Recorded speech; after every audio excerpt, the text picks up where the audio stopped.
हाय बच्चों, कैसे हैं आप लोग। उम्मीद करता हूँ कि अच्छे ही होंगे।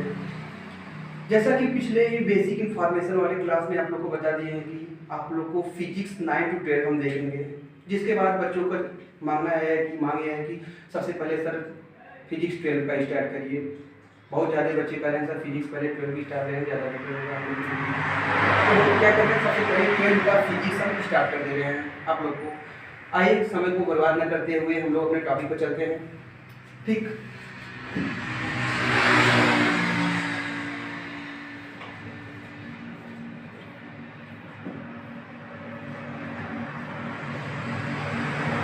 देखिए जैसे कि क्लास 12 में जो फिजिक्स है वो दो पार्ट में है। दो पार्ट मतलब जैसे कि एक दो बुक है, इसके लिए फर्स्ट है, उसके दो बुक है। इसमें पेपर तो एक ही बट दो बुक इसके लिए बनेंगे। जो फर्स्ट बुक है अपने पास, अगर फर्स्ट के लिए देखा जाए तो फर्स्ट बुक में आप लोग को इलेक्ट्रिक से रिलेटेड सब कुछ पढ़ना है, और जो सेकेंड बुक है उसमें लेंस से रिलेटेड सब कुछ है। तो हम लोग सेकेंड को अभी ड्रॉप करते हैं, फर्स्ट हम लोग पढ़े तो फर्स्ट में जो है आपका इलेक्ट्रिक से रिलेटेड क्या क्या है पहले उसके बारे में जान लेते हैं। फर्स्ट बुक की चर्चा करते हैं, इलेक्ट्रिक से जो रिलेटेड हम बात कर रहे हैं। जो फर्स्ट बुक है आपका इसमें, उसमें फर्स्ट बुक में भी दो चैप्टर दो पार्ट में बटे हुए हैं। फर्स्ट बुक भी दो पार्ट में बटा हुआ है, एक इलेक्ट्रोस्टैटिक्स और दूसरा इलेक्ट्रोडायनेमिक्स। फर्स्ट क्या है, इलेक्ट्रोस्टैटिक्स, और दूसरा है और दूसरा आपका हो जाता है इलेक्ट्रोडायनेमिक्स।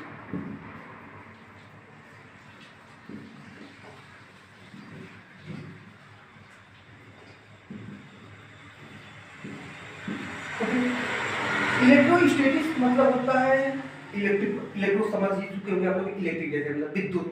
और स्टैटिक मतलब होता है स्थिर। मतलब इसमें हम लोग ये पढ़ना है, इलेक्ट्रोस्टैटिक के अंदर कुछ चैप्टर पढ़ना है, जो कि इसमें क्या होगी, आवेश जो हो रहा है, आवेश का जो फ्लो होता है तभी तो करंट बोलते हैं। तो जिसमें बिल्कुल आवेश जो है वो स्थिर रहेगा। तो जितने आवेश, ऐसा जितने भी टॉपिक हम लोग पढ़ेंगे जिसमें आवेश स्थिर रहेगा वो सब इलेक्ट्रोस्टैटिक्स के अंतर्गत आ जाएंगे।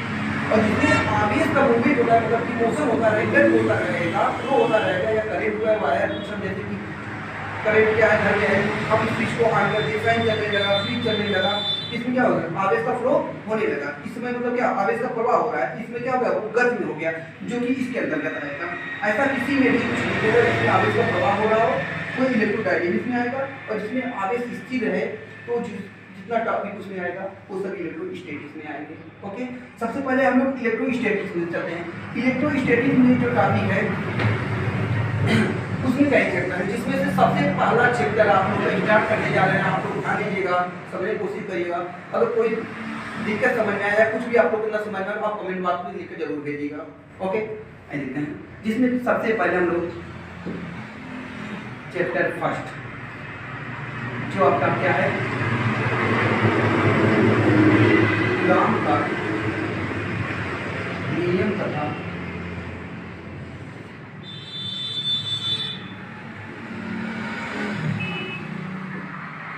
वैद्युत क्षेत्र। ठीक, सबसे पहले इसमें कूलॉम्स नियम और वैद्युत क्षेत्र इसमें पढ़ना है। कूलॉम्स नियम और वैद्युत क्षेत्र रिलेटेड चलिए हम लोग चलते इसमें कुछ बेसिकली जान लेते हैं, बेसिक चीज़ें जान लेते हैं। उसके बाद हम कूलॉम्स नियम और वैद्युत क्षेत्र आपको पढ़ाएंगे, जो कि बेसिक चीज़ें अगर नहीं जानेंगे तो हम लोग एक टॉपिक पढ़ने में कुछ दिक्कत होगा। और हम आप लोग को एक बात बता दें कि जितनी भी चैप्टर हम पढ़ाएंगे आप लोग सबसे पहले उसकी बेसिक ही पढ़ाएंगे, क्योंकि बेसिक अगर मालूम हो जाता है तो उसकी जो चैप्टर में जो जहाँ चैप्टर स्टार्ट हो रहा है वो उसमें हमें समझने में जानने में थोड़ा दिक्कत नहीं होता है, आसान हो जाती है। तो बेसिक सबसे पहले इसमें क्या वैद्युत क्या होता है। जो वैद्युत है वो क्या, इलेक्ट्रिसिटी।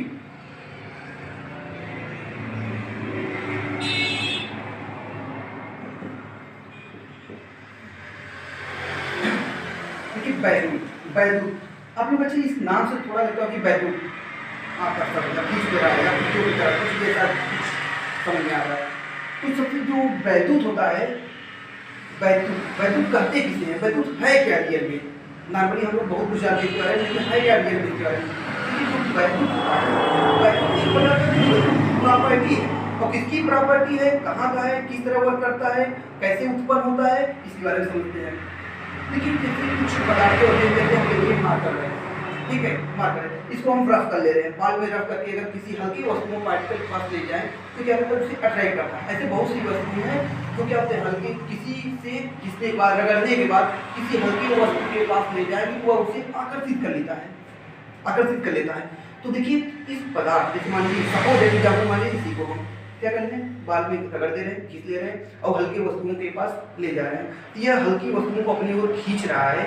अगर यह खींच रहा है तो यदि यह अपनी हल्की वस्तुओं को अपनी ओर अट्रैक्ट कर ले रहा है, खींच ले रहा है, तो इसके अंदर ऐसा कुछ था, इसके अंदर जो गुण है यार खींचने का जो गुण था, उसे हम लोग कहते हैं, उसी को कहते हैं वैद्युत। उसी को हम क्या कहते हैं, वैद्युत कहते हैं। तो ऐसे यही वस्तुएं काफी वस्तुएं, अगर जिसमें आप लोग कहते हैं सर सभी से वस्तुओं में, हम नहीं ऐसा करें कि सभी वस्तुओं में, बट जरूर करें जिस वस्तु में ऐसा गुण पाया गया कि दूसरी हल्की वस्तु को अपनी ओर खींच लिया, तो उनकी उस गुण को हम लोग वैद्युत कहते हैं। इसका डेफिनेशन क्या हो जाएगा, जैसे डिफाइन अगर करना हो क्या हो, किसी वस्तु के द्वारा, जैसे इसमें एग्जाम्पल में अंबर, अंबर एक धातु है जो क्या होता है, उसमें एक गुण पाया जाता है कि हल्की वस्तुओं क्या करता है, अपनी ओर आकर्षित करता है।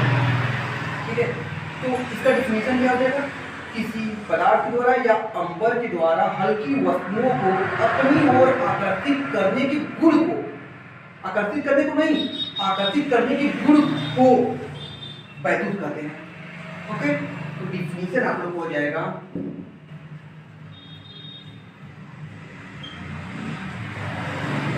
अंबर या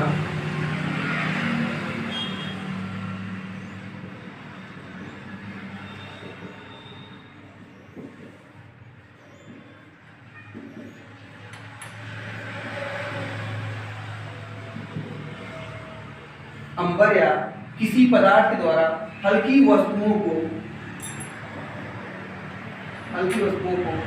अपनी ओर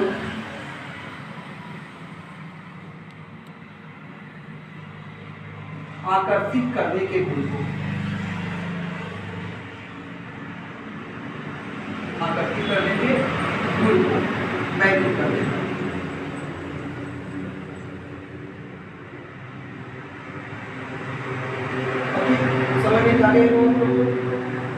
अब चलिए देखते हैं, इसमें कुछ पॉइंट ये हैं, कुछ पॉइंट आप लोग ये वैद्युत उत्पन्न होता क्या है, मतलब जो अंबर था, कोई पदार्थ था, हल्की वस्तुओं को अपनी ओर खींच लिया, तो उसके अंदर जो गुण था उसे वैद्युत कहते हैं। लेकिन ये गुण उत्पन्न हुआ कैसे, देखिए ये जो गुण है ये दो वस्तुओं को आपस में रगड़ने से उत्पन्न होती है।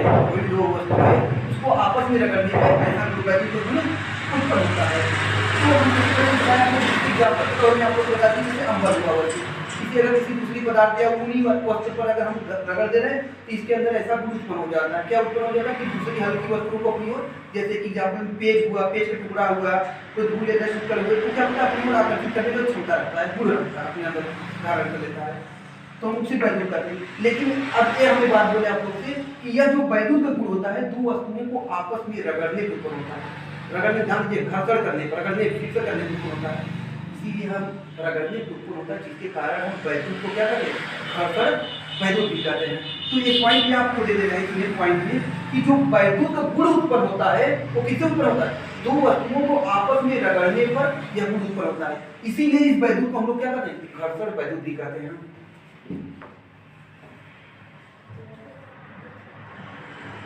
जो वैद्युत होता है, वैद्युत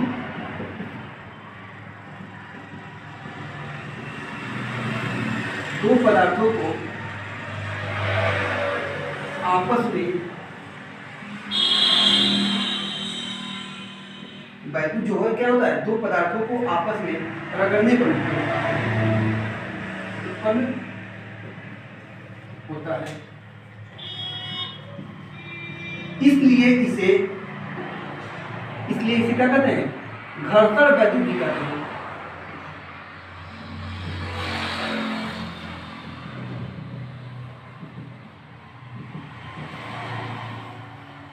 ओके, घर्षण वैद्युत भी कहते हैं। एक पॉइंट हो गया। अब दूसरा पॉइंट ये होता है कि वैद्युत का गुण जो पदार्थ धारण कर लेता है उसे हम लोग क्या कहते हैं, वो क्या हो जाता है, वैद्युत गुण धारण कर लिया, इसका मतलब उसके अंदर अट्रैक्शन का गुण आ गया कि दूसरे पदार्थ को अपनी ओर खींच रहा है, तो हम कह सकते हैं वो क्या हो गया, उसके अंदर इलेक्ट्रिक उत्पन्न हो गया, ऐसे बोल सकते हैं। तो जितने पदार्थ हैं जो वैद्युत को धारण कर लेते हैं उस पदार्थ को हम लोग वैद्युतमय भी कहते हैं या आवेशित पदार्थ भी कहते हैं। दूसरा पॉइंट हो जाए नोट पॉइंट में, वैद्युत का गुण धारण करने वाले पदार्थ को धारण करने वाले पदार्थ को वैद्युतमय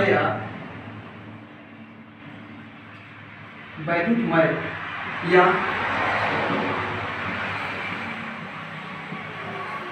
आवेशित पदार्थ कहते हैं। ओके, वैद्युतमय या आवेशित पदार्थ कहते हैं। अब बात आती है कि ये अच्छा ये मूवमेंट होता है, ये डायनामिक होता है या फिर स्टैटिक होता है, स्थिर रहता है उस पदार्थ के अंदर या गुण की गति करता रहता है। अगली बात है, तो ये जो पदार्थ होता है आप लोग समझ लीजिए, जान लीजिए कि जो वैद्युत का गुण होता है किसी पदार्थ के अंदर, वो क्या होता है उस पदार्थ के अंदर स्थिर रहता है, और जब स्थिर रहता है इसीलिए इसे हम लोग क्या कहते हैं, स्थिर वैद्युत भी कहते हैं इसे। तो तीसरा पॉइंट ये बन जा रहा है कि वैद्युत जो वैद्युत होता है किसी पदार्थ के अंदर क्या होता है, स्थिर रहता है, इसीलिए इसे क्या कहते हैं, स्थिर वैद्युत भी कहते हैं। क्या कहते हैं, स्थिर वैद्युत भी कहते हैं। नीचे इमेज कर दे रहे हैं, यदि आप लोग को नोट्स कंप्लीट करना हो आप लोग राइट करते जाइए। Okay, pass please.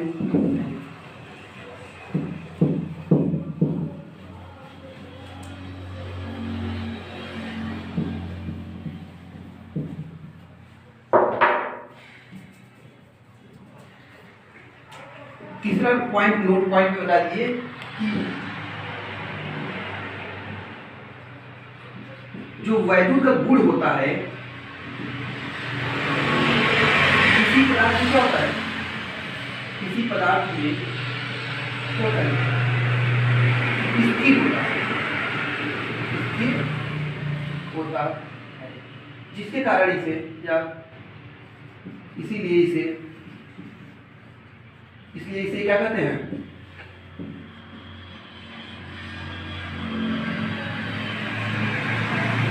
स्थिर वैद्युत कहते हैं। ओके, आपका वैद्युत टॉपिक समाप्त होता है। अब आप लोग का नेक्स्ट टॉपिक आता है वैद्युत आवेश।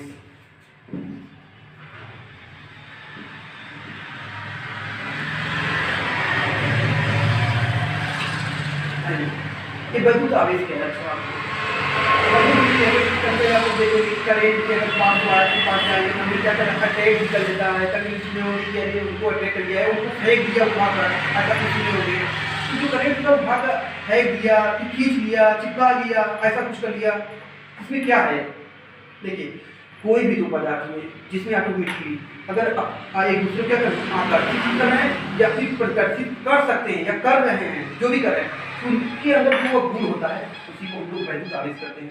दो पदार्थ एक दूसरे को अट्रैक्ट कर रहे हैं या रिपल कर सकते हैं, दोनों से कहीं होगा एक टाइम वन टाइम एक ही घटना घटी होगी, या तो फिर अट्रैक्ट ही करेंगे या तो फिर रिपल ही करेंगे, कोई एक घटना घटी होगी एक टाइम में।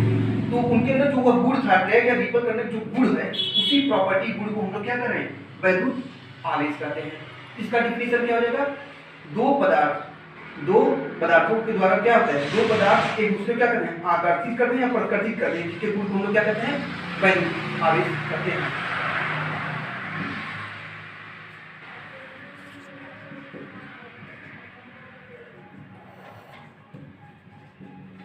दो पदार्थों का एक दूसरे को आकर्षित या प्रकर्षित करने के गुण को, आकर्षित या प्रतिकर्षित करने के गुण को वैद्युत आवेश करते हैं।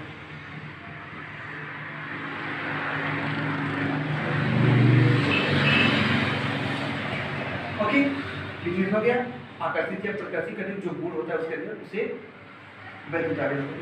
सबसे पहले इसमें देखा जिसमें दो टॉपिक, एक आकर्षित होगा एक प्रकर्षित होगा, ये दो वर्ड क्या है, कब आकर्षित करने गुण होगा कब प्रकर्षित करने गुण होगा। देखिए सबसे पहले इसमें देखिएगा, जब दो पदार्थ है, अगर दोनों पदार्थ अगर आवेशित पदार्थ है तो आवेशित पदार्थ है तो आवेश होगा ही कंफर्म है, कब आकर्षित करेंगे कब प्रकर्षित करेंगे। यदि दोनों पदार्थ पर पॉजिटिव आवेश है, दोनों पदार्थ पर पॉजिटिव आवेश है, धन आवेश है, तो दोनों के बीच में जो होगा या फिर माइनस माइनस है, कह लीजिए इक्वल, सेम आवेश सेम चार्जेस, सेम चार्जेज, दो सबस्टेंस है, दो पदार्थ हैं जिसमें सेम चार्जेज है, तो इनके बीच क्या होगा, इन दोनों के बीच क्या होगा, प्रतिकर्षण लगेगा, क्या कहें, प्रतिकर्षण होगा। क्या करेंगे, दूसरे को प्रतिकर्षित करेंगे, प्रतिकर्षण होगा इसमें। अगर दोनों क्या है, डिफरेंट डिफरेंट, एक प्लस दूसरा माइनस, या पहला माइनस दूसरा प्लस है, तो आप लोग ये देखिए इनके बीच क्या होगा, आकर्षण, इनके बीच क्या होगा, आकर्षण बन लगेगा, या एक दूसरे को क्या करेंगे, अट्रैक्ट करेंगे। Different different charges attract to each other but same charges repel to each other. Okay, आपका वैल्यू चार्जेस का इस्तेमाल होता है। अब इसमें से देखिए कुछ चार्जेस हैं, एक जो आपको बताया कि सेम चार्ज रहेंगे तो एक दूसरे अट्रैक्ट करेंगे, और सॉरी सेम चार्ज है, एक दूसरे को क्या करेंगे, रिपल करेंगे, और डिफरेंट रहेंगे, एक दूसरे को अट्रैक्ट करेंगे। बट इसमें पॉजिटिव नेगेटिव दो चार्ज हैं। आइए इसके बारे में जान लेते हैं, पॉजिटिव नेगेटिव चार्ज क्या होते हैं। ओके, इसको मिटा दे रहे हैं आप लोग, इनसे राइट करिए। हो गया,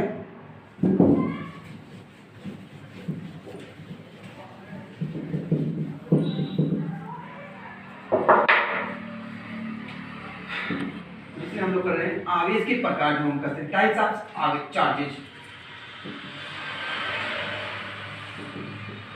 देखिए, जो फर्स्ट है आपका धन आवेश है, क्या है, धन आवेश है। और दूसरा है आपका ऋण आवेश। ओके, धन आवेश ऋण आवेश है क्या। देखिए, हम लोग की बात जानते हैं, अगर दो सबस्टेंस को एक दूसरे के अगर टच में लाएंगे, संपर्क में लाएंगे, तो ये दूसरे से अगर हीट के टेम्परेचर के अकॉर्डिंग देखा जाए तो उष्मा जो होती है, उष्मा उस पदार्थ में सुधार की हो जाएगी, किस तरह, हाई से लो की ओर, हाई टेम्परेचर से लो टेम्परेचर की उष्मा का स्थानांतरण होता है। उसी प्रकार से अगर हम दो आवेशित पदार्थ को एक दूसरे के संपर्क में रखेंगे तो इलेक्ट्रॉन का स्थानांतरण होगा, किस तरफ, उच्च, ज्यादा इलेक्ट्रॉन वाले पदार्थ से कम इलेक्ट्रॉन वाले पदार्थ को क्या होगा, इलेक्ट्रॉन का स्थानांतरण स्टार्ट हो जाएगा, स्टार्ट हो जाएगा। तो हमें कह रहे हैं जब दो पदार्थ को, दो आवेशित पदार्थ को एक दूसरे के संपर्क में रख देंगे, मतलब हमारे कहने को इलेक्ट्रॉन का स्थानांतरण हो रहा होगा। तो इलेक्ट्रॉन के स्थानांतरण में क्या होगा, एक पदार्थ से दूसरे पदार्थ में इलेक्ट्रॉन का स्थानांतरण होगा, एक इलेक्ट्रॉन की अधिकता होने लगेगी, जिसमें जाएगा उसमें इलेक्ट्रॉन बढ़ने लगेगा, और जिससे निकल रहा है उसमें इलेक्ट्रॉन की कमी होने लगेगी। तो जिसमें इलेक्ट्रॉन की वृद्धि होने लगी, और सबसे पहले जाने की इलेक्ट्रॉन का होता है ऋण आवेश होता है, उस पर ऋण आवेश होता है। इलेक्ट्रॉन में जिसमें वृद्धि हो जाती है जिस पदार्थ में, उसी पदार्थ का ऋण आवेश उसमें ऋण आवेश बनता है, और जिसमें कमी होने लगती है उसे हम क्या कहते हैं, धन आवेश कहते हैं, उस पर धन आवेश आ जाता है। तो इसका डिफिनेशन ये हम लोग कर सकते हैं, जब दो पदार्थों के बीच इलेक्ट्रॉन के स्थानांतरण के समय, दो पदार्थों के बीच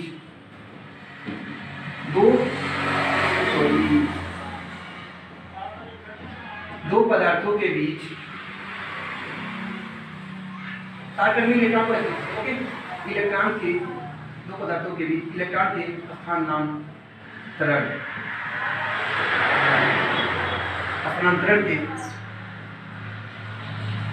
बाद, स्थानांतरित हो गए, स्थानांतरण के बाद जिस पदार्थ पर इलेक्ट्रॉन की, देखिए धन आवेश है, मतलब इलेक्ट्रॉन कम होने लगा, मतलब ऋण कम होने लगा, धन की तरफ बढ़ने लगा। जिस पदार्थ पर इलेक्ट्रॉन की कमी हो जाती है उसे, या उस पर धन आवेश आ जाता है, उस पर जो आवेश आता है उसे धन आवेश कहते हैं। ऐसे लिखते हैं, आवेश कुछ नहीं कहते पदार्थ को, आवेश तो एक गुण है, हम पदार्थ को थोड़ी बोलेंगे, उस पदार्थ को धन आवेश कहते हैं। पदार्थ के गुण को धन आवेश कहेंगे, सॉरी, पदार्थ के गुण को धन आवेश, उस पदार्थ को धन आवेश आ जाता है, उसे धन आवेश कहते हैं, ऐसे लिख सकते हैं। क्या हुआ, नहीं समझ में आ रहा क्या, आप लोग बताइए।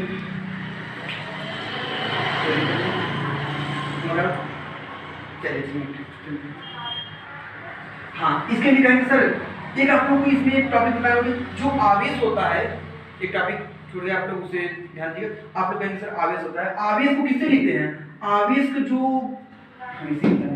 आवेश होता है, आवेश को सबसे पहले जानिए, आवेश को हम लोग प्रदर्शित करते हैं, सॉरी आप लोग ध्यान दीजिएगा, आप लोग को होता है आवेश जो टॉपिक पढ़ाते हैं उसी में आप लोग इसे नोट कर लीजिएगा। आज इसके पहले आवेश के प्रकार को बताते हैं, आवेश को टेक्निक, आवेश को देखिए क्यों से प्रदर्शित करते हैं, आवेश किसको, इस स्मॉल क्यू से प्रदर्शित करते हैं। और इसके लिए जो होता है फार्मूला अगर देखा जाए तो हम लोग ये अभी आगे पढ़ेंगे विद्युत धारा चैप्टर इलेक्ट्रिक के लिए, जिसमें हम लोग एक टॉपिक पाएंगे आई इक्वल टू क्या होता है, आवेश के प्रवाह की दर, आई इक्वल टू कितना, हम लोग 10th में भी पढ़ चुके हैं इसे। तो Q इक्वल टू क्या आ जाएगा, इसके फार्मूला क्या प्राप्त करेंगे, Q इक्वल टू IT हो जाता है, Q इक्वल टू क्या आ जाएगा, IT हो जाता है। इससे मात्रक निकाला जाएगा, क्या होगा, एम्पियर सेकंड। तो आवेश मात्रक क्या होता है, आवेश जो मात्रक होता है एम्पियर सेकंड होता है और कूलम भी होता है। तो ये किसके लिए फार्मूला ये यहाँ होता है, जो इलेक्ट्रॉनों की संख्या, यदि आप लोग देखिए ऊपर जो आवेश का फार्मूला होता है, आवेश को क्या करते हैं Q से प्रदर्शित करते हैं और इसका एक फार्मूला होता है, और जो इसका मात्रक होता है और बीमा होती है, और एक राशि के बारे में जान लीजिए, ये राशि कौन सी होती है। सबसे पहले आवेश जान लीजिए, ये एक अदिश राशि है, इसमें डायरेक्शन थोड़ी होता है कि डायरेक्शन होगा, आवेश क्या है, अदिश राशि है, और दूसरे इसे Q से प्रदर्शित करते हैं।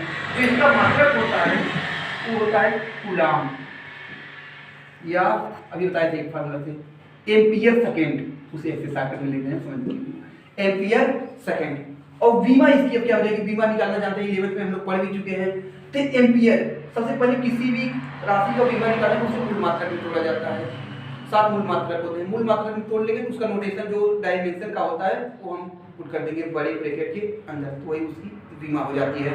तो सबसे पहले एम्पियर क्या है, एम्पियर सेकंड दोनों मूल मात्रक है, तो जो इसकी बीमा है क्या, सेकंड किससे लिखते हैं, कैपिटल टी से, और एम्पियर को कैपिटल ए से। इसकी बीमा क्या होती है, टी ए होती है। और फार्मूले बारे में आप लोग को बता दें, यदि किसी पदार्थ में आपको इलेक्ट्रॉनों की संख्या मालूम है, कितनी इलेक्ट्रॉन संख्या है, तो आप लोग क्या बता सकते हैं, इलेक्ट्रॉनों की संख्या मालूम है, एक इलेक्ट्रॉन कितना आवेश, अगर ये मालूम है हम लोग क्या करेंगे, दोनों मल्टीपल कर देंगे, तो उसमें कितना आवेश है, कुल आवेश निकल जाएगा, फाइंड हो जाएगा। और यहाँ पर भी देखिए जो E बराबर है, N बराबर, यहाँ नीचे लिख देते हैं, हाँ N करके लिख दे रहे हैं, छूट गया पीछे, सॉरी, इसके लिए माफ करिएगा आप लोग। बट N इक्वल टू क्या होता है, इलेक्ट्रॉनों की संख्या, इलेक्ट्रॉनों की संख्या होती है। और जो E होता है वो क्या होता है, इलेक्ट्रॉन पर आवेश, इलेक्ट्रॉन पर आवेश।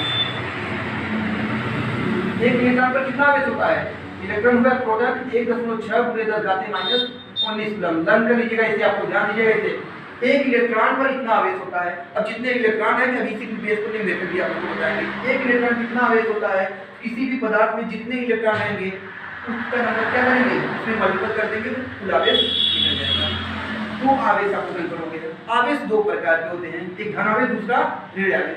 धन आवेश के बारे में आपको बता ही चुके हैं अभी आप लोग को, आप लोग इसे कॉपी कर लीजिएगा या इसकी साथ मान लीजिएगा इसका, ठीक है। इसके लिए क्या करेंगे, Q इक्वल टू कितना दे पाऊंगा, NF, क्योंकि इलेक्ट्रॉन सॉरी दूसरा हो जाता है आपका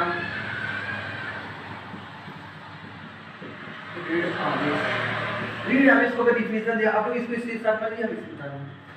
जो ऋण आवेश, थोड़ा काम चलाऊं, काम नहीं, इंडिया है, जानते हैं इंडिया में जुआड़ों कम ज्यादा होता है, आप लोग समझते होंगे। क्या अच्छा मिस किया है, क्या मिला, कुछ मिला क्या,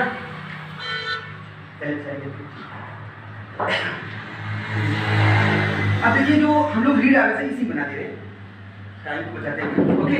आप उसको इसके साथ मैंने फिर सेकंड बताया, चलिए चलते हैं। आप लोग भी ऐसे मिटा कर मत कर लीजिए कि सर बताए हुए तो ऐसे मान लीजिएगा, तो सर कहीं कौन पापा देखेंगे, चाचा देखेंगे, भैया देखेंगे, कोई पढ़े लिखे हुए कहेंगे कि कौन बकलोल का तुम सब्सक्राइब कर लिए होंगे कि ऐसे पढ़ा रहे हैं, कि ऐसे मिटा के ऐसे बना लीजिएगा अपना। देखिए हमें नहीं कर रहे हैं, नहीं लगी है जूता चप्पल फेंक के गाली देवे कि अरे कौन हो संजय सर ये पढ़ाया, जानते हैं ऐसा कुछ होता है। चलिए दूसरा ऋण आवेश, ठीक है।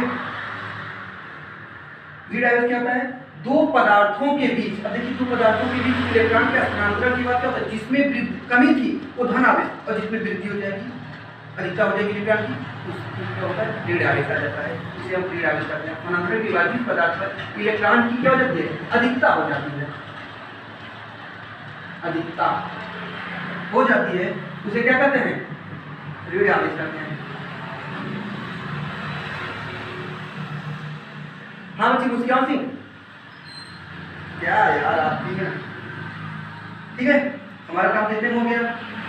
उसे क्या कहते हैं ऋण आवेश, क्यों करते होता है -n, समझ में आया, हाँ ये जो निगेटिव, हाँ ये माइनस को पूछ रहे क्यों कैसा, ये जो ऋण लिखा गया है माइनस लिखा गया है वो क्या होता है इलेक्ट्रॉन, मतलब इलेक्ट्रॉन की क्या होती है इसमें अधिकता हो जाती है, मतलब ये माइनस ये नहीं कर रहा माइनस पर, माइनस ये प्रदर्शित कर रहा है, अगर माइनस आपको उत्तर में हम नहीं करें कि आंसर माइनस में आ रहा है ऐसा कुछ, माइनस ये प्रदर्शित कर रहा है कि इसमें इलेक्ट्रॉन की अधिकता हुई है, मतलब इलेक्ट्रॉन ऋण आवेश होता है, मतलब ये ऋण आवेश कर ऐसा कुछ नहीं है, और जिसमें पॉजिटिव है इसमें इलेक्ट्रॉन की कमी हो गई, इलेक्ट्रॉन कमी हो गई इसका मतलब माइनस कम हो गया, मतलब पॉजिटिव हो गया वो, ये उसे रिप्रेजेंट करता है।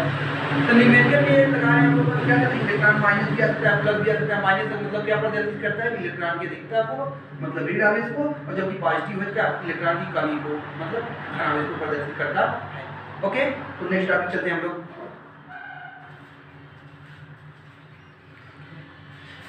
हाँ एक बात आप लोग और बता दें कि जो एक क्यू को मात्रा हम लिख दिए थे, क्यू को मात्रा को बीमा डायरेक्टली पूछता है, तो आप लोग ऑप्शनल क्वेश्चन में आप लोग जो ऑब्जेक्टिव होता है उसमें तो आप लोग ठीक कर देते हैं, but one number one time में क्वेश्चन जब पूछ लेता है इसकी बीमा और मात्रा क्या होगा, तो आप लोग डायरेक्टली इसको मत दे दें, इसको गणना करके एग्जाम को दिखा दिया करिए, कैसे गणना किया जाता है आइए देखते हैं।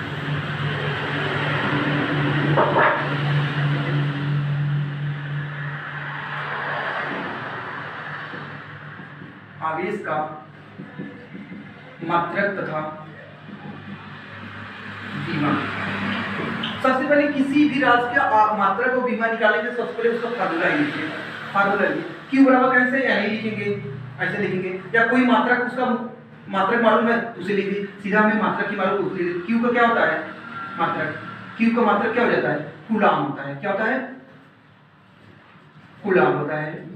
अब देखिए कूलम को हम लोग क्या करें इंग्लिश में कूलम बोलते हैं, कूलम कूलम को एक मतलब कोई इसे साइन तोड़ना पड़ेगा, कूलम को क्या तोड़ते हैं इसे, कूलम को एम्पियर सेकंड लिखते हैं, एम्पियर सेकंड शॉर्टकट में लिख दे रहे हैं आप लोग समझिएगा, कूलम को एम्पियर सेकंड करेंगे। ओके, जब क्यू का मात्रक आपको मिल जाए, जैसे आवेश का मात्रक मूल मात्रक में निकल जाए, किसी भी राशि का जब मात्रक मूल मात्रक मालूम है तो उसे हम बीमा में रिप्रेजेंट कर सकते हैं। अब देखिए मात्रक क्या हो गया, क्यू का मात्रक वन लाइनर है, अभी और कुछ बड़े बड़े आएंगे आपको बीमा और मात्रक, ये तो छोटा है बउआ की तरह। क्यू का मात्रक क्या होगा, क्यू का मात्रक सॉरी क्यू का मात्रक मालूम हो गया, अब मूल मात्रक में इसे कन्वर्ट कर लिए, मूल मात्रक को कन्वर्ट करने के बाद अब बीमा क्या हो जाएगी, बीमा जो होता है आपका क्या होगा सेकंड को टी और एम्पियर को किससे बीमा लिखते हैं कैपिटल ए, और बीमा को हमेशा कैपिटल लेटर से लिखा जाता है। ओके, मूल मात्रक के जो रिप्रेजेंटेशन होती है उसी के कैपिटल लेटर से, ये हो गई बीमा, ये हो गया मात्रक। ओके, अब नेक्स्ट टॉपिक आप लोग को कुछ चलते हैं, आप लोग को आप लोग का नेक्स्ट टॉपिक आप लोग आता है इसी बेस पर कूलम नियम। अभी आप लोग बताया दो आवेश जो होते हैं एक दूसरे का अट्रैक्ट या रिपल करते हैं, तो उनके बीच में आकर्षित करते हैं तो बल तो लगेगा कि कोई रहता है दिखाई देता है कि जो बल लगता है सर वो उसका कागज पकड़ खींच लिया अपनी तरफ, ऐसा कुछ होता है क्या, दो वस्तुओं के बीच अट्रैक्शन फोर्स काम कर रहा है, क्या एक दूसरे कागज पकड़ खींच रहे हैं, ऐसा कुछ होता है, या एक दूसरे को धक्का दे रहे हैं पीछे जाओ भाग यहाँ से, ऐसा कुछ करें, ऐसा कुछ नहीं होता है। आखिर होता कौन है जो एक दूसरे को अट्रैक्ट करते हैं, उनके बीच तो बल लग रहा है, अट्रैक्ट कर लीजिए या फिर दूर जा रहे हैं प्रतिकर्षित करें, इसका मतलब उनके बीच लग रहा है बल लग रहा है, उनके बीच बल लग रहा है, वो बल ज्ञात कैसे किया जाएगा और वो बल होता तो उसका नेचर क्या होता है, किस तरीके से, नेचर मतलब वो आकर्षण बल होता है या प्रतिकर्षण बल होता है, नेचर मतलब यह आकर्षण बल है या प्रतिकर्षण, न्यूमेरिकल में पूछा जाता है कि दो आवेशों के बीच जो बल है बल को मान भी बता दीजिए और उसकी नेचर भी बताइएगा, बल की नेचर मतलब आकर्षण बल है या प्रतिकर्षण बल है। नेचर देखिए आप लोग को न्यूमेरिकल लगाने से आप लोग उसमें नहीं मिल जाएगा, हाँ न्यूमेरिकल लगा दी उसमें लास्ट में आएगा आकर्षण या प्रतिकर्षण है, इसके लिए थोड़ी कोई फार्मूला है, इसके लिए आपको थ्योरी की जानने की जरूरत है। लेक्चर आप लोग क्लास सुनेंगे तो हमें पूरी उम्मीद है ऐसे कई टॉपिक अभी आगे आएंगे, यदि आप लोग लेक्चर क्लास को ध्यान नहीं दे रहे, ध्यान से नहीं सुन रहे हैं तो कन्फर्म है आप लोग कुछ ऐसे भी टॉपिक हैं जिसका आंसर आपको देने में बड़ी मुश्किल होगी। आप लोग सोचेंगे सर पढ़ाई नहीं बताएगी, तो आप लोग कृपया वीडियो की स्किप करके मत देखिएगा, आप लोग कंटिन्यू इसे देखते रहिए, नहीं तो कोई इंपॉर्टेंट टॉपिक भी बीच में छूट जाएगा जिससे आप उसके प्लेटरी से वंचित रह जाएंगे आप लोग। ओके, कृपया वीडियो स्किप ना करिए। अब आप लोग को जैसे नेचर उसका नेचर कैसा होता है जिसके बारे में हम पढ़ा रहे हैं उसके बारे में सब कुछ बताएंगे, आप लोग सुनते रहिए। इसके बाद आता है कूलॉम नियम, लेकिन कूलॉम का नियम से पहले हम कुछ बता दें, जितना बताएं उसमें कम से कम एक आध को न्यूमेरिकल बनता है कि नहीं बनता है, बनता है ना, हाँ अरे ऐसे हाथ बढ़ा जैसे दो न्यूमेरिकल दोनों हाथ करें। ओके, तो न्यूमेरिकल एक बता रहे हैं हमको, देखिए क्वेश्चन देखिए अच्छा कोई पदार्थ है, कोई पदार्थ है। मान लीजिए सपोर्टेड उसमें इलेक्ट्रॉन का स्थानांतरण हुआ तो कितना हुआ, सपोर्टेड का स्थानांतरण हुआ, कमी हुई कि वृद्धि हुई, जिस पदार्थ को हम एक लिए, कोई पदार्थ हमारे हाथ में सपोर्टेड ये पदार्थ है, इसमें इलेक्ट्रॉन सपोज कर लीजिए, इसमें इलेक्ट्रॉन हम डाल दिए, मान लीजिए इलेक्ट्रॉन क्या, इलेक्ट्रॉन कुछ सपोर्टेड कर लीजिए 20, 30, 50, मान लीजिए इसमें 60 इलेक्ट्रॉन की वृद्धि हो गई, कितना 60 इलेक्ट्रॉन की वृद्धि हो जा रही है। तो बताइए इसमें कुल कितना आवेश है, इस पदार्थ में इलेक्ट्रॉन जो किसी दूसरे पदार्थ के टच में लगा हुई है और टच करने के बाद इसमें इलेक्ट्रॉन का स्थानांतरण हुआ, लेकिन किधर, इसमें कम था, इसमें क्या हुआ, आया इलेक्ट्रॉन, आया कितना आया, इसमें 60 इलेक्ट्रॉन की वृद्धि हो गई। तो कुल इतने इसमें कितना आवेश है और वो आवेश की प्रकृति क्या है, आवेश की प्रकृति धन आवेश है कि ऋण आवेश है इसमें, तो आइए देखते हैं हम क्या होना है। यदि किसी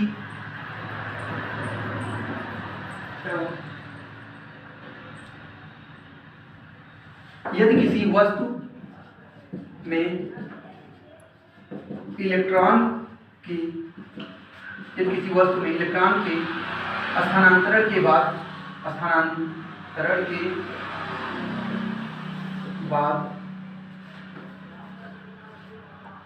60 इलेक्ट्रॉन की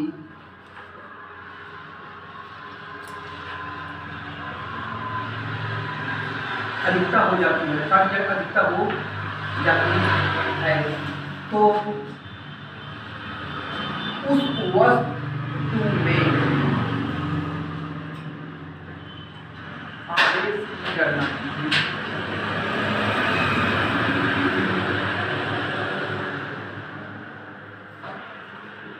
आवेश की गणना कीजिए। सबसे पहले क्वेश्चन को ध्यान से पढ़िए और समझिए दिया क्या क्या है और कहा क्या है। देखिए दो पदार्थ का इलेक्ट्रॉन का स्थानांतरण, दो पदार्थों के बीच इलेक्ट्रॉन का स्थानांतरण हुआ है, इसमें क्या हो गया, स्थानांतरण के बाद किसी पदार्थ में क्या हुई, 60 इलेक्ट्रॉन की अधिकता हुई, मतलब वृद्धि हो गई, उसमें आया सबसे पहले इलेक्ट्रॉनों की संख्या कितना है, n = 60, वृद्धि हो गई, उसके बाद आपको कह रहा है वस्तु में आवेश की गणना करिए, उस वस्तु में कितना इलेक्ट्रॉन है, जैसे कि आपको बता दिए इलेक्ट्रॉनों की संख्या दे दिया और एक इलेक्ट्रॉन पर कितना आवेश होता है, 1.6 × 10⁻⁻19 कूलम्ब होता है। ओके, तो आवेश आप ज्ञात करिए कितना आवेश है, कितना कूलम्ब आवेश है, जिसके लिए फार्मूला आपको बताएं, Q = कितना होता है, N होता है, N की वैल्यू क्या है 60 और इलेक्ट्रॉन कितना आवेश है। देखिए सबसे पहले आपको पता कहीं E- एक बार की देखिए E- कहीं लिखा है, उसे आप लोग क्या कहते हैं, इलेक्ट्रॉन कहते हैं, और E लिखा है कि इलेक्ट्रॉन पर आवेश होता है। देखिए यहाँ E लिखेंगे, इलेक्ट्रॉन पर आवेश को ध्यान दीजिए, इस पर बारीक पॉइंट पर 60 × 1.6 × 10⁻⁻19 अगर मल्टीपल करेंगे कितना होता है बच्चे, बस आप लोग पूरा करने में थोड़ा दिक्कत होगा, एक अंक को दशमलव है, एक अंक दशमलव एक जीरो है, एक अंक दशमलव एक जीरो क्या हुआ, खा गया मतलब गायब हो गया, जिसे भी कर दिए सीधा हमारे सब क्या करेंगे, कहीं दशमलव से गायब कर देंगे, एक जीरो एक अंक दशमलव पर है तो आप जीरो को गायब कर दीजिए और दशमलव को गायब कर दीजिए, दोनों एक दूसरे क्या कर दिए, उचार दीजिए, मतलब खत्म हो गए।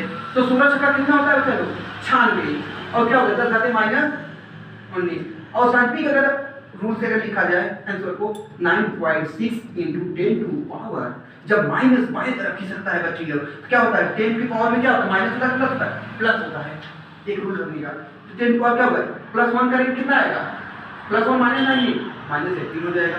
ओके अंडरस्टैंड, राइट करिए, इसके साथ हमारी जल्दी करिए।